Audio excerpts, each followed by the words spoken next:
வணக்கம். இந்த ஆழ்ந்த அலசலுக்கு உங்களை வரவேற்கிறோம்.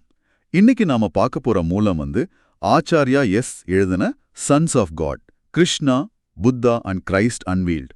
அதாவது கடவுளின் சூரியன்கள், கிருஷ்ணர், புத்தர் மற்றும் கிறிஸ்து ஒரு பார்வைங்கிற புத்தகத்தோட சில முக்கியமான பகுதிகள். இந்த புத்தகத்தோட மைய கருத்தே கொஞ்சம் எப்படி சொல்றது, யோசிக்க வைக்கிற மாதிரி இருக்கு. ஒருவேளை சிலருக்கு அதிர்ச்சியா கூட இருக்கலாம். என்ன சொல்லுதுன்னா, கிருஷ்ணர், புத்தர், கிறிஸ்து மாதிரி நமக்கு தெரிஞ்ச முக்கிய சமயத் தலைவர்கள் ஒருவேளை நிஜமா வாழ்ந்த மனிதர்களுங்கிறத விட புராண கதாபாத்திரங்களா இருக்கலாம்னு சொல்றாங்களா? ஆமா, புராண கதைகளோட நாயகர்களா இருக்கலாம். குறிப்பா இந்த புராணங்கள் எல்லாம் பழைய காலத்து மரபுகள், அதுலயும் முக்கியமா வானியல் சமயவியல், அதாவது ஆஸ்ட்ரோ தியாலஜி, சூரியன் மத்த வான்பொருட்களை வழிபடுறது, அதை அடிப்படையா வச்சு உருவாக்கப்பட்டதுன்னு ரொம்ப அழுத்தமா வாதிடுது. சரி, இந்த அலசல்ல நம்ம நோக்கம் இந்த புத்தக பகுதிகள் என்னென்ன வாதங்களை வைக்குது, என்ன சான்றுகளை காட்டுதுன்னு உங்களோட சேர்ந்து ஆராயறது தான். ஆமா, நீங்க சொன்னது சரிதான். ஆனா ஆரம்பத்திலே ஒன்னு தெளிவா சொல்லிடுறேன். இந்த புத்தகம் பேசுற விஷயம் ரொம்பவே சர்ச்சைக்குரியது. ஆசிரியர் அவரோட வாதங்களுக்கு ஒப்பீட்டு புராண கதைகள், அப்புறம் இந்த வானியல் சமயவியல், இதையெல்லாம் ஆதாரமா காட்டுறாரு. அதோட பழைய புதியன்னு பல மூலங்கள்ல இருந்து மேற்கோள்களை பயங்கரமா பயன்படுத்துறாரு. இங்க நம்ம நோக்கம் என்னன்னா, இந்த புத்தக பகுதிகளை வச்சு புத்தகம் என்ன சொல்ல வருதுன்னு புரிஞ்சுக்கிறது மட்டும்தான். சரி, அதை ஏத்துக்கிறதோ இல்ல மறுக்கிறதோ நம்ம வேலை இல்ல. இப்படி ஒரு பார்வை இருக்கு, இது இப்படி வாதிடுதுன்னு தெரிஞ்சுக்கிறது தான் இப்போதைக்கு முக்கியம். சரி சரி. அப்போ இந்த புத்தகத்தோட அந்த அஸ்திவார கருத்துக்கள்ல இருந்து ஆரம்பிக்கலாம். முன்னுரை என்ன சொல்லுதுன்னா, நாம மதங்கள்ல உண்மைன்னு நம்புற பல விஷயங்கள் உண்மையில பல்லாயிரம் வருஷமா பல வேற வேற இடங்கள்ல இருந்து கடன் வாங்கப்பட்ட இல்லாட்டி மாறிப்போன பாரம்பரியங்கள் தான் அப்படின்னு சொல்லுது. அதாவது மூலக்கதை வேற, ஆனா காலப்போக்கில் மாறிடுச்சுன்னு சொல்றாங்களா? ஆமா, அதுக்கு ஒரு உதாரணம் கூட சொல்றாங்க பாருங்க. வீட்ல தனியா இருக்கிற குழந்தை ஏதோ சத்தம் கேட்டு பயந்து அங்க பேய் இருக்குன்னு நம்ப ஆரம்பிக்கலாம். இங்க அந்த குழந்தையோட தேவை பாதுகாப்பு உணர்வு, அப்புறம் அதோட குறைந்த அறிவு, சத்தத்துக்கு காரணம் தெரியாதது, இதுதான் அந்த நம்பிக்கையை உருவாக்குது. இது மாதிரியான ஒரு உளவியல் அடிப்படையில தான் பல மத நம்பிக்கைகளும் உருவாகி இருக்கலாம்னு புத்தகம் சொல்லுது. ஒரு சைக்கலாஜிக்கல் ஆங்கிள். இன்னும் ஒரு படி மேல போய் மதங்கள் கட்டுக்கதைகளையும் நரகம் மாதிரி சில பயங்களையும் காட்டி மக்களை ஒரு வழிக்கு கொண்டு வர, சில சமயம் கட்டுப்படுத்த சுரண்ட கூட செஞ்சிருக்கலாம்னு இந்த புத்தகம் கொஞ்சம் கடுமையாவே விமர்சிக்குது. ஜெரால்ட் மேசிங்கிற ஒரு 19ஆம் நூற்றாண்டு அறிஞரோட மேற்கோளையும் காட்டுது. அவங்களோட காட்டு மிராண்டித்தனமான இறையியலை நீங்க கேள்வி கேட்டா உடனே உங்களுக்கு நாத்திகர்னு முத்திர குத்திடுவாங்க அப்படின்னு. ஆமா, அந்த பயம் அப்புறம் அறியாம, இது ரெண்டும் தான் பல நம்பிக்கைகளுக்கு ஆதாரமா இருக்குன்னு புத்தகம் சொல்ல வருது. அதாவது கடவுள் இல்லனா வாழ்க்கைக்கே அர்த்தம் இல்லையா, இந்த மாதிரி கேள்விகள் வர்ற பயம்.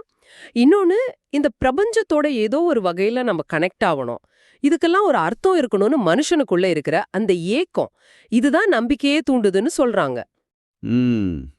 இந்த இடத்துல புத்தகம் ஒரு கடுமையான வரலாற்று விமர்சனத்தையும் வைக்குது. அதாவது சில பழைய கலாச்சாரங்கள்ல நரபலி மாதிரி சில பழக்கங்கள் இருந்துச்சு. அது நிறுத்துறோன்னு சொல்லிட்டு கிறிஸ்துவ படையெடுப்புகள் நடந்தப்போ சில பண்பாடுகளையே அழிச்சாங்க, சில இடங்கள்ல இனப்படுகொலையே நடந்துச்சுன்னு சுட்டி காட்டுது. ஓ, அப்படியா? நரபலியை நிறுத்த போனவங்க மில்லியன் கணக்குல மனுஷங்களை பலியிட்டாங்க அப்படிங்கிற மாதிரி வரிகள்லாம் வருது. அது அந்த வாதத்தோட தீவிரத்தை காட்டுது. ரொம்ப கடுமையான விமர்சனம் தான். ஆக வேற வேற நம்பிக்கைகள், புராணங்களை நாம பார்க்கும்போது 2 வழி இருக்குன்னு புத்தகம் சொல்லுது. ஒன்னு, ஏன் கதைதாயா சரி, மத்ததெல்லாம் தப்புன்னு சண்டை போடுறது.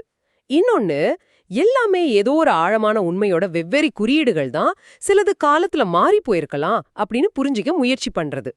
இந்த புத்தகம் 2வது வழியை நோக்கி நம்ம கூட்டிட்டு போற மாதிரி தெரியுது. சரி, அடுத்ததா ஏன் இந்த புத்தகத்துல இவ்வளவு மேற்கோள்கள் இருக்குங்கிறதுக்கு ஆசிரியர் ஒரு விளக்கம் தராரு. அதுவும் முக்கியம்னு நினைக்கிறேன். ஒன்னு, இது ரொம்ப சர்ச்சையான விஷயங்கிறதால மூல ஆசிரியர் என்ன சொன்னாரோ அதை அப்படியே தர்றது, திருச்சி சொல்லலன்னு காட்டிக்க.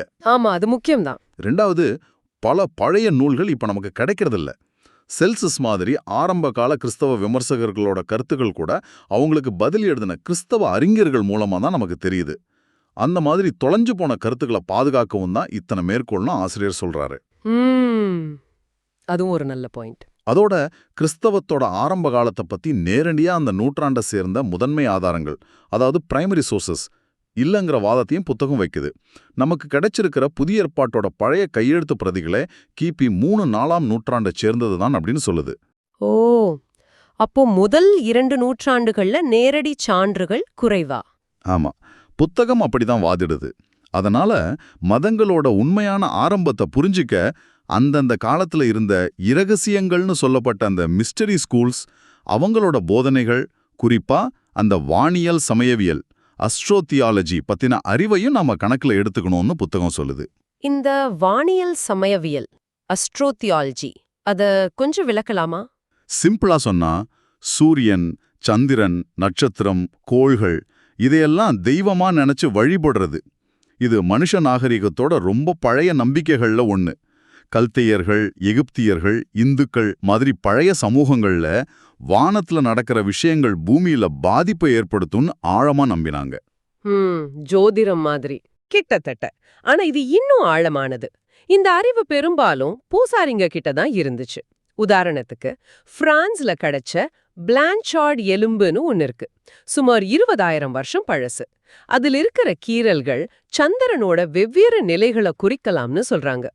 ரிக் வேதம் மாதிரி பழைய நூல்கள்ல கூட குகைகள்ல மறைஞ்சிருக்கிற ரகசிய ஞானம் பத்தி குறிப்புகள் இருக்கு. இது சூரியன் சந்திரனோட சுழற்சிய வச்சு வர்ற புனித நேரங்கள், சடங்குகளை குறிக்கலாம். ஓ, குறிப்பா விவசாய சமூகங்களுக்கு சூரியன் தான் எல்லாமே, அவனே பிரபஞ்சத்தோட மாபெரும் சிற்பின்னு கூட சொல்றாங்க.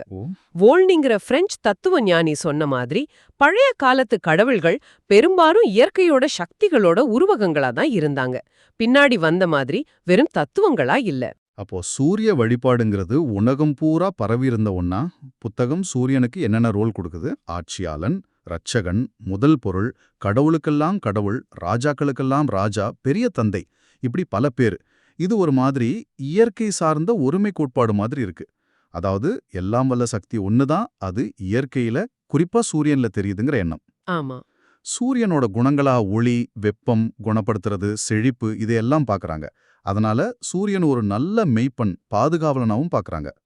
போர்பிரின்னு ஒரு கிபி 3ஆம் நூற்றாண்டு தத்துவஞானி ஒரு முக்கியமான விஷயம் சொல்றாரு. அப்பல்லோ, ஹெர்குலிஸ், அஸ்கிலேப்பியஸ், டயோனிசஸ், ஹோரஸ், ஹேட்ஸ்னு பல கிரீக்க எகிப்திய கடவுள்கள் உண்மையில ஒரே சூரிய கடவுளோட வெவ்வேறு அம்சங்களை, இல்லாட்டி சூரியனோட வெவ்வேறு பருவத்து நிலை குறிக்கிற உருவகங்கள் தான் அவர் விளக்கியிருக்காரு. மிகச் சரியா சொன்னீங்க. இந்த வானியல் சமயவியல் பார்வைங்கிறது ஏதோ இப்ப நாம கண்டுபிடிக்கிறதில்ல.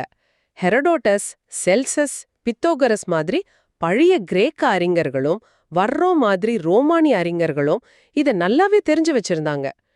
வர்ரோ எழுதின ஆன்டிக்விட்டிஸ்ங்கிற நூல் ரோம மதத்தோட ஆழமான வானியல் சமயவியல் அடிப்படைய விளக்குச்சுன்னு புனித அகஸ்டீனே சொல்றாரு. ஆனா அந்த நூல் இப்போ இல்ல. ஓ, அது தொலைஞ்சு போச்சா? ஆமா, ஒருவேளை கிறிஸ்தவ எழுச்சியின் போது அழிக்கப்பட்டிருக்கலாம். ஆனா ஆரம்ப கால திருச்சபை தந்தையர்கள் அதை படிச்சிருக்காங்கிறது முக்கியம்.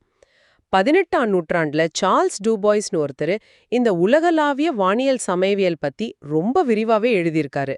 ஃபெனீஷியர்கள்ல இருந்து எகிப்தியர்கள், கிரேக்கர்கள், ரோமானியர்கள், ஏன் ஆப்பிரிக்க பழங்குடிகள் வரைக்கும் இது இருந்திருக்குன்னு சான்றுகளை தொகுத்திருக்காரு. அப்போ இது உலகளாவிய ஒண்ணுதா?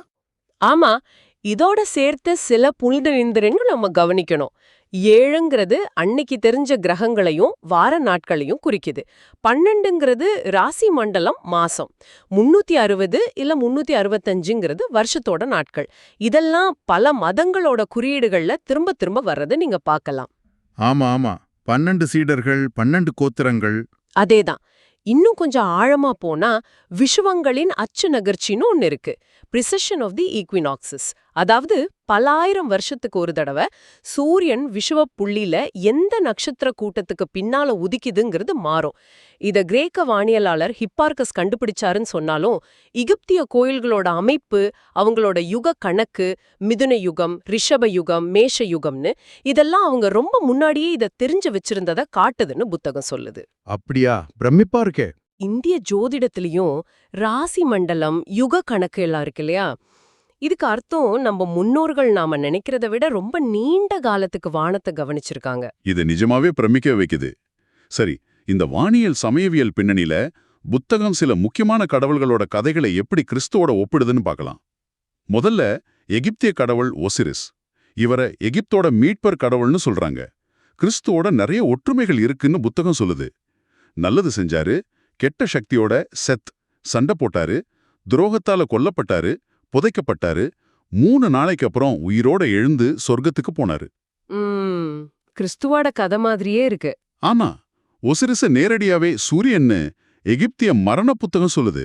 அவரை 14 துண்டா வெட்டினது தேய்பிறையோட 14 நாட்களோட சம்பந்தப்பட்டதுன்னு பாக்குறாங்க. அவருக்கு எகிப்துல பல இடங்கள்ல கல்லறை இருந்ததே அவர் ஒரு வரலாற்று நபர் இல்ல, ஒரு தொன்ம குறியீடுங்கிறத காட்டுதுன்னு புத்தகம் சொல்லுது. சரி. அதோட ஒசிரிஸ் வழிபாட்டுல கிறிஸ்துவின் நற்கருணை மாதிரி ஒரு சடங்கு, புனித வெள்ளி மாதிரி துக்கம் அனுசரிக்கிறது, இதெல்லாம் கிறிஸ்து பிறக்கிறதுக்கு முன்னாடியே இருந்துச்சுன்னு ப்ளூட்டார்க் மாதிரி எழுத்தாளர்கள் சொல்லியிருக்காங்க. ஒசிரிஸுக்கும் 12 உதவியாளர்கள் உண்டு. இதுவும் ராசி மண்டலத்தோட 12 பிரிவுகளை குறிக்குதுன்னு ஒரு விளக்கம். அடுத்து கிரேக்க கடவுள் டயோனிசிஸ் இல்லாட்டி ரோமானிய பாக்கஸ். இவரும் ஒரு வரலாற்று ஆள் இல்ல, ஒசிரிஸ் மாதிரியே சூரியனோட ஒரு வடிவந்தான்னு புத்தகம் சொல்லுது. இவர் கடவுளுக்கும் ஜியூஸ் ஒரு மனுஷ பெண்ணுக்கும் செமிலி பிறந்தவர். சட்டங்களை உருவாக்குனவர், திராட்சை ரசத்தோட கடவுள்.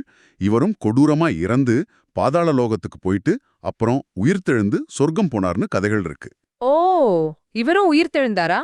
ஆமா, தண்ணீரன்னு மதுவை உருவாக்குற அற்புதம் கிறிஸ்துவுக்கு முன்னாடியே இவரோட சம்பந்தப்பட்டது. இந்த விழா ஜனவரி 6ஆம் தேதி கொண்டாடினாங்க. இது பிற்கால கிறிஸ்தவ எப்பிஃபனி திருநாளோட ஒத்துப்போகுது. இவர் கிரேக்க நகரமான குருந்துவோடு தொடர்புடையவர். பவுல் எழுதின முக்கியமான நிருபங்கள் குருந்தியருக்கு எழுதினதுங்கிறது குறிப்பிடத்தக்கது.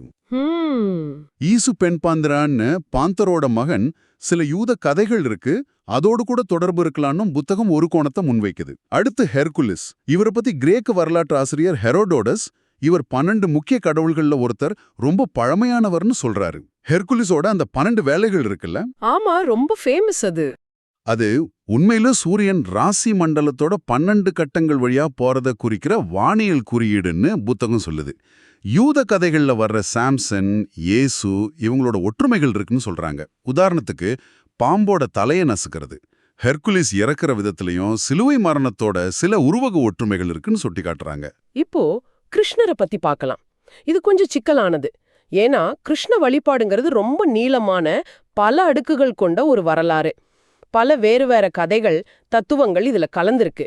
ஆனா பொதுவான மரபு கதைகள்ல மத்த கடவுள்களோட, குறிப்பா கிறிஸ்துவோட பல ஒற்றுமைகள் இருக்குன்னு இந்த புத்தகம் வாதிடுது. என்ன மாதிரி ஒற்றுமைகள்? உதாரணத்துக்கு அற்புத பிறப்பு, நள்ளிரவுல ஒரு கன்னித்தாய்க்கு தேவகி பிறந்திருக்கலாம்னு சில விளக்கர்கள் சொல்லுது. பிறக்கும்போது தேவர்கள் வந்து வாழ்த்துறது, இடையர் குலத்துல வளர்றது, கம்சன்கிற அரசன் கொல்ல பாக்குறது, அதனால சின்ன வயசுலயே இடம் மாறுறது, நிறைய அற்புதங்கள் செய்யறது, குணப்படுத்துறது, செத்தவங்களை எழுப்புறது மாதிரி. இதுவும் கிறிஸ்துவின் கதையோட பொருந்துதே. ஆமா, கிருஷ்ணருக்கும் ரட்சகர், மீட்பர், நல்ல மேய்ப்பன்னு பெயர்கள் இருக்கு. பகவத்கீதையில அவரோட விஸ்வரூபர் தரிசனம் வருது. கிருஷ்ணரோட காலம் பத்தி பெரிய சர்ச்சை இருக்கு. இவர் கிறிஸ்துவுக்கு முன்னாடியா இல்ல கிருஷ்ண வழிபாடு கிறிஸ்தவ கதைகளோட தாக்கத்தால வந்துச்சான்னு. ஆனா எலிஃபெண்டா, எல்லோரா குகை சிற்பங்கள் மாதிரி தொல்லியல் சான்றுகள் இதோட பழமைய காட்டுதுன்னு புத்தகம் வாதிடுது. சரி, கிருஷ்ணரும் ஒரு சூரிய கடவுளாதான் விஷ்ணுவோட அவதாரம் சூரிய நாராயணன் பார்க்கப்படுறாரு. அவர் தேரோட்டியா வர்றது கூட சூரியனோட பயணத்தை குறிக்கிற உருவகம். கிருஷ்ணாங்கிற பேருக்கே கருமை இல்லாட்டி இருள்னு அர்த்தம். இது இருட்டிலிருந்து, அதாவது ராத்திரியிலிருந்து வர்ற சூரியனை குறிக்கலாம், இல்லாட்டி நெருப்போட தொடர்புடையதா இருக்கலாம். சரி, அடுத்த புத்தர், அவர்கிட்டயும் இதே மாதிரி கேள்விகள் இருக்கா? ஆமா, அவரோட வரலாற்று தன்மை பத்தியும் இதே மாதிரி கேள்விகள் இருக்குன்னு புத்தகம் சொல்லுது. புத்தரோட காலம் கிமு 6-5ஆம் நூற்றாண்டு. ஓரளவுக்கு ஏத்துக்கிட்டாலும் அவரோட அப்பா சுத்தோடனர், தூய அரிசி, அம்மா மாயை, பேரு சித்தார்த்தர், லட்சியத்தை அடைஞ்சவர், இதெல்லாம் குறியீட்டு பேர்களா இருக்குமோன்னு கேள்வி வருது. அதோட பௌத்த நூல்களே பல புத்தர்கள், லட்சக்கணக்கானவங்க இருந்ததாகவும் அவங்க ரொம்ப காலம் வாழ்ந்ததாகவும் சொல்லுது. ஓ, அப்படியா? வில்லியம் ஜோன்ஸ் மாதிரி ஆரம்பகால ஐரோப்பிய அறிஞர்கள் புத்தர எகிப்திய தோத், கிரீக் ஹர்மிஸ், ரோமானிய மெர்க்யூரி, ஸ்காண்டினேவியா ஓடின் இவங்களோட ஒப்பிட்டிருக்கிறாங்க. அவர் ஒரு கடவுளாவே பார்க்கப்பட்டிருக்காரு. தேவாதி தேவன், புத்த பகவான் அப்படின்னு. கன்னி பிறப்பு மாதிரி கதைகளும் இருக்கு. அம்மா மாயாதேவி ஒரு வெள்ளை யானை வயித்துக்குள்ள புகுந்த மாதிரி கனவு கண்டு இது பரிசுத்த ஆவியோட குறியீடா இருக்கலாம், பக்கவாட்டுல புத்தரை பெத்தாங்கன்னு. மாறன்கிற கெட்ட சக்தியால சோதிக்கப்படுறது கிறிஸ்துவோட சோதனைய ஒத்திருக்கு. தண்ணீல நடக்கிறது, நோய்களை குணப்படுத்துறது, கொஞ்சோண்டு அப்பத்தையும் மீனையும் வச்சு பெரிய கூட்டத்துக்கு சாப்பாடு போட்டது மாதிரி அற்புதங்கள் புத்தரோட கதைகள்லயும் இருக்கு. மலையில உருமாற்றம் அடைஞ்ச காட்சியிலயும் ஒற்றுமைகள் இருக்கு. இது ஆச்சரியமா இருக்கே. துறவிகள், கன்னியாஸ்திரிகள் சங்கம், பல அறநெறி கருத்துக்கள் இதெல்லாம் கிறிஸ்துவுக்கு பல நூற்றாண்டுக்கு முன்னாடியே பௌத்தத்துல இருந்திருக்கு. அதனால பௌத்தத்தோட தாக்கம் கிறிஸ்தவத்து மேல இருந்திருக்கலாம்னு ஒரு விவாதம் இருக்கு. புத்தரும் சூரிய கடவுளாவே, விஷ்ணுவோட அவதாரம், சூரிய வம்சம் பார்க்கப்படுறாரு. புதன் மெர்ச்சரி கிரகத்தோடும் ஒப்பிடப்பட்டாரு. ஒளிவட்டம், ஹேலோ, உருமாற்றம் மாதிரி குறியீடுகள் சூரிய வழிபாட்டோட தொடர்புடையவை. அப்போ இந்த வேற வேற புராண கதைகள்ல சில பொதுவான விஷயங்கள் திரும்ப திரும்ப வருது. புத்தகம் அதுல ரெண்ட முக்கியமா சொல்லுது. முதல்ல கன்னி பிறப்பு. இது உலகம் பூரா பல கலாச்சாரங்கள்ல இருக்கிற ஒரு விஷயம். இது பெரும்பாலும் அந்த பெரிய தாய் தெய்வ வழிபாட்டோட தொடர்புடையது. இந்த தாய் தெய்வம் வானத்துல கன்னிராசியா உருவாக்கப்படுத்தப்படுறா. எகிப்திய ஐசிஸ் கணவன் ஒசீர்ஸோட உடலை வச்சு அற்புதமா கருத்தரிச்சு ஹோரஸ பெத்தாங்க. கிரேக்க செமிலி டயோனிசஸோட அம்மா, டானே பெர்சியஸோட அம்மா, இந்திய தேவகி கிருஷ்ணரோட அம்மா, எகிப்திய நெய்த்துன்னு பல கன்னித்தாய்மார்கள் புராணங்கள்ல இருக்காங்க. இதுக்கும் வானியலுக்கும் என்ன சம்பந்தம்? புத்தகம் என்ன சொல்லுதுன்னா, குளிர்கால சங்கராந்தி, அதாவது டிசம்பர் 25 கிட்ட வானத்துல கன்னி ராசி கிழக்குல உதயமாகடாம். இந்த வானியல் நிகழ்வு தான் கன்னி ஒரு மகனை பெத்தெடுப்பாளுங்கிற தீர்க்க தரிசனங்களுக்கும் பல கடவுள்களோட கன்னிப்பிறப்பு கதைகளுக்கும் அடிப்படையா இருக்கலாம்னு சொல்லுது. கிறிஸ்தவத்துல மரியன்னையோட விண்ணேற்பு விழா ஆகஸ்ட் 15, பிறந்த நாள் செப்டம்பர் 8. இது கூட கன்னிராசி வானத்துல முக்கியத்துவம் பெற காலத்தோட தொடர்புடையது. ஓ, இன்ட்ரெஸ்டிங்கா இருக்கு. அடுத்த பொதுவான விஷயம். அடுத்தது சிலுவையில அறையறது. கிருஷ்ணரோட மரணம் கால்ல அம்பு பட்டதெல்லாம் நடந்துச்சின்னு பொதுவா சொன்னாலும் சில சிற்பங்கள்லயும் கதைகள்லயும் அவர் ஒரு மரத்துல அறையப்பட்டது மாதிரியோ இல்ல கைய கட்டி மரத்துல தொங்குற மாதிரியோ காட்டியிருக்காங்க. விட்டோப்பான்னு சொல்ற கிருஷ்ணரோட ஒரு வடிவத்தோட சிலைகள்ல சிலுவ மாதிரி குறிகள் இருக்குன்னு ஹிக்கின்ஸ் லண்டன்னு 19ஆம் நூற்றாண்டு ஆய்வாளர்கள் சொல்லியிருக்காங்க. சிலுவைங்கிறது கிறிஸ்தவத்துக்கு முன்னாடியும் இருந்ததா? ஆமா, புத்தகம் அதான் சொல்லுது. அது ரொம்ப பழசு. எகிப்திய ஆங்க் ஒரு சிலுவ மாதிரி தான். ஐரோப்பாவில் வெண்கல காலத்திலேயே கிரக்ஸ் இமிஸ்ஸான் சொல்ற சிலுவ வடிவம் இருந்திருக்கு. அசீரியா, பினீஷியா மாதிரி இடங்கள்ல கிடைச்ச நகைங்க கல்லறைகள்லயும் சிலுவைகள் இருக்கு. சிலுவையிலேயோ இல்ல மரத்திலேயோ தொங்க விட்டு சாகிறதுங்கிறது பழங்காலத்துல ஒரு தியாக சடங்கா கூட இருந்திருக்கலாம். ஓடின் அட்டிஸ் மாதிரி கடவுள்கள் மரத்துல தொங்கு ஞானம் பெற்றதாகவும் இல்ல இறந்து உயிர்த்ததாகவும் கதைகள் இருக்கு. பிரிஜிய கடவுள் அட்டிஸோட மரணம் மார்ச் 24, உயிர்த்தெழுதல் மார்ச் 25ன்னு கொண்டாடினாங்க. இது கிறிஸ்தவ ஈஸ்டர் காலத்தோட ரொம்ப நெருக்கமா வருது. ஓ, அப்படியா? கிரேக்க தத்துவஞானி பிளேட்டோ கூட பிரபஞ்ச ஆன்மா சிலுவை வடிவத்துல பிரபஞ்சத்துல பரவி இருக்குன்னு உருவகமா சொல்லியிருக்காரு. மெக்சிகோல குவிட்சல்கோட்டில்ங்கிற கடவுளை சிலுவையில் அரைஞ்ச மாதிரி கோடெக்ஸ் ஃபோர்கியானஸ் மாதிரி பழைய படச்சுழல்கள்ல காட்டியிருக்காங்க. ஆக சிலுவைங்கிறது ஒரு உலகளாவிய பழைய குறியீடுன்னு புத்தகம் சொல்லுது. அந்த 2 திருடர்கள் பத்தி கூட ஏதோ சொன்னீங்களே? ஆமா, கதைகள்ல வர்ற அந்த 2 திருடர்கள் கூட குளிர்காலத்துல சூரியனோட பலத்தை திருடுற குறைக்கிற கெட்ட நட்சத்திரங்களையோ இல்ல ராசி மண்டலங்களையோ குறிக்கிற உருவகமா இருக்கலாம்னு ஒரு விளக்கம் இருக்கு. சரி, இவ்வளவு ஒற்றுமைகள், வானியல் பின்னணி எல்லாம் பார்த்ததுக்கு அப்புறம் இந்த புத்தகத்தோட மைய வாதம் என்னவா இருக்கும்னு யூகிக்க முடியுது. இத கிறிஸ்து சதித்திட்ட வாதம்னு சொல்லலாமா? அதாவது இயேசு கிறிஸ்துங்கிறவரு ஒரு குறிப்பிட்ட காலத்துல வாழ்ந்த தனிநபருங்கிறத விட அவர் ஒரு கூட்டு உருவம்னு ஆசிரியர் சொல்றாரு. கூட்டு உருவமா? ஆமா.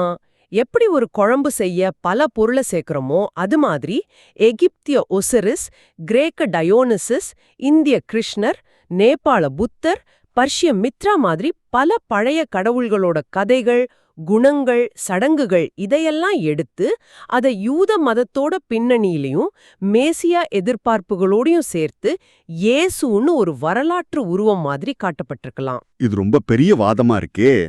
ஆமா, இத ஆதரிக்க இயேசு வாழ்ந்ததா சொல்ற முதல் நூற்றாண்டுல அவரை பத்தி எழுதின சமகால ரோமானியா இல்ல யூத வரலாற்று ஆசிரியர்களோட நேரடி சான்றுகள் எதுவும் இல்லைன்னு புத்தகம் சொல்லுது. யூத வரலாற்று ஆசிரியர் ஜோசிஃபஸ் எழுதினதா சொல்ற டெஸ்டிமோனியம் ஃப்ளேவியானம்ங்கிற பத்தி பின்னாடி கிறிஸ்தவர்களால சேர்க்கப்பட்டது இல்ல திருத்தப்பட்டதுன்னு பல அறிஞர்கள் சொல்றத சுட்டிக்காட்டுது. அந்த ஆதாரம் சர்ச்சைக்குரியதுன்னு சொல்றாங்களா? ஆமா, டாசிட்டஸ், பிளினி, சுட்டோனியஸ் மாதிரி ரொமானியர்களோட குறிப்புகளும் தெளிவா இல்ல. அவங்க சொல்ற கிறிஸ்தோஸ் அபிஷேகம் செய்யப்பட்டவர்ங்கிறது இயேசுவ குறிக்குதா இல்ல கிறிஸ்டோஸ் நல்லவர் பயனுள்ளவர்ங்கிற பொதுவான பட்டத்தை குறிக்குதான்னு குழப்பம் இருக்கு. சரி, அப்போ இயேசுங்கிற பேரை அதுவும் ஒரு புது பேர் இல்ல. ஹீப்ரூல யோசுவா இயேசுவாங்கிறது ரட்சிப்புன்னு அர்த்தம். அது குணப்படுத்துற கடவுள்களோட கிரீக்க ஜேசன் மாதிரி தொடர்புடைய ஒரு பழைய பேர் இல்லாட்டி பட்டம். இது வடக்கு இஸ்ரவேலோட நாயகன் யோசுவாவுடனும் தொடர்புடையது. அதனால இந்த பேரும் ஒரு தனி ஆளை குறிக்காம ஒரு கருத்தையோ இல்ல ஒரு தொன்ம பாத்திரத்தையும் குறிச்சிருக்கலான்னு புத்தகம் சொல்லுது. இந்த புத்தகம் இன்னும் என்ன சொல்லுதுன்னா, தெராபியூட்டிக்ஸ், எசன்கள், ஞானவாதிகள், க்னாஸ்டிக்ஸ் மாதிரி யூத மதத்துக்கு உள்ளேயும் வெளியிலயும் சில ரகசிய ஆன்மீக குழுக்கள் இருந்துச்சு. இவங்க கிட்ட இருந்த பழைய மறைஞான போதனைகள், உருவக கதைகள், வானியல் சமயவியல் கருத்துக்கள் இதையெல்லாம் தொகுத்து காலப்போக்குல அதுவே புதிய ஏற்பாட்டோட நற்செய்திகளா மாறியிருக்கலாம். ஓ, அந்த ரகசிய குழுக்கள் மூலமா? ஆமா, இந்த நற்செய்திகளோட அடிப்படையில இருக்கிறது வானியல் சமயவியல் தான் சொல்றாங்க. இயேசு நீதியின் சூரியன்னு சொல்லப்படுறது, அவர் ஆமென்னு தன்னை சொல்லிக்கிறது, இது எகிப்திய சூரிய கடவுள் ஆமென் ராவ ஞாபகப்படுத்தலாம். குளிர்கால சங்கராந்தியில பிறக்கிறதா சொல்றது, இது பல சூரிய கடவுள்களோட பிறந்த நாள். இதெல்லாம் அந்த தொடர்பை காட்டுதுன்னு வாதிடுறாங்க. இது ஆச்சரியமா இருக்கு. ஃப்ரீமேசன்கள் பத்தியும் ஏதோ சொன்னீங்களே? ஆமா, பின்னாடி வந்த ஃப்ரீமேசன்கள் மாதிரி சகோதரத்துவ அமைப்புகள் கூட இந்த பழைய சூரிய வானியல் சமயவியல் குறியீடுகளை தங்களோட ரகசிய சின்னங்கள், சடங்குகள் மூலமா பாதுகாத்து வந்திருக்காங்கன்னு புத்தகம் சொல்லுது. உதாரணத்துக்கு அவங்களோட ஒரு முக்கிய புரிதச் சொல்லான ஜப்புலோன்கிறது உண்மையில ஜா பெல் ஆன்கிறதோட கூட்டுச்சொல். இது முறையே ஹீப்ரு யாவே ஜா, கானானிய பால் பெல், எகிப்திய ஆன், ஹீலியோபாலிசன் சூரிய கடவுள் வேற வேற கலாச்சாரங்களோட உச்ச கடவுள்களை, பெரும்பாலும் சூரிய கடவுள்களை இணைக்குதுன்னு விளக்குது. ஆக மொத்தத்துல கடவுளின் சூரியன்கள் புத்தகத்தோட இந்த பகுதிகள் நமக்கு சொல்ற முக்கிய செய்தி இதுதான். நம்ம இன்னைக்கு வணங்குற ஃபாலோ பண்ற பல முக்கிய மதங்களோட மைய உருவங்கள் ஒருவேளை வரலாற்று நபர்களா இல்லாம உலகம் பூரா பரவி இருந்த ரொம்ப ரொம்ப பழைய வானியல் சமயவியல் கருத்துக்கள் அடிப்படையாக கொண்ட தொன்ம கட்டமைப்புகளா இருக்கலாம். மித்தலாஜிக்கல் கான்ஸ்ட்ரக்ட்ஸ். இந்த உண்மைய மதங்களை கட்டுப்படுத்தின பூசாரிங்க காலப்போக்குல மறைச்சிட்டாங்க, இல்லாட்டி உருவக கதைகளுக்குள்ள புதைச்சிட்டாங்கிறது தான் இந்த புத்தகத்தோட ஒரு எப்படி சொல்றது துணிச்சலான வாதம். இந்த பார்வை மதம், வரலாறு, நம்ம நம்பிக்கைகள் பத்தின நம்மளோட பழைய புரிதல்களை ஆழமா கேள்வி கேட்குதுங்கிறதுல சந்தேகமே இல்ல. இறுதியா கேக்குறவங்க சிந்தனைக்கு ஒரு கேள்வி. இந்த புத்தகம் சொல்ற மாதிரி வேற வேற மதங்களுக்கு நடுவுல இவ்வளவு ஆழமான பகிரப்பட்ட தொன்மவியல் வேர்கள், குறிப்பா வானியல் சமயவியல் சார்ந்தவை இருக்குன்னு நாம ஏத்துக்கிட்டா அது மதங்களுக்கு நடுவுல இருக்கிற வேறுபாடுகளை குறைச்சு ஒரு பொதுவான மனித பாரம்பரியம்ங்கிற புரிதலை வளர்க்க உதவுமா? நல்ல கேள்வி. ஆனா அதே நேரத்துல இந்த புத்தகத்தோட முன்னுரையிலேயே சொன்ன மாதிரி நம்பிக்கைங்கிறது மனுஷங்க கிட்ட எவ்வளவு ஆழமா உணர்வு பூர்வமா வேரூன்றி இருக்கு. அப்படி இருக்கும்போது இது மாதிரி ஒப்பீட்டு புராண கதைகள், மொழியல் ஆய்வுகள், வரலாற்று விமர்சனங்கள் இத மட்டும் அடிப்படையா வச்சு தனிநபர்களோ இல்ல சமூகங்களோ தங்களோட அடிப்படை நம்பிக்கைகளையும் புனிதமா நினைக்கிற கதைகளையும் மறுபரிசீலனை செய்யறதுங்கிறது நடைமுறையில எவ்வளவு சாத்தியம்? அது கஷ்டம்தான். இல்ல, அது தேவைதானா? கட்டுக்கதையோட சக்தி வாய்ந்த உண்மையும் மித்திக் ட்ரூத், வரலாற்று ஆய்வோட பகுத்தறிவு உண்மையும் நேருக்கு நேரா சந்திக்கும்போது அங்க என்ன நடக்கும்? இது நீங்களே தொடர்ந்து யோசிச்சு பார்க்க வேண்டிய ஒரு முக்கியமான கேள்வி. நிச்சயமா.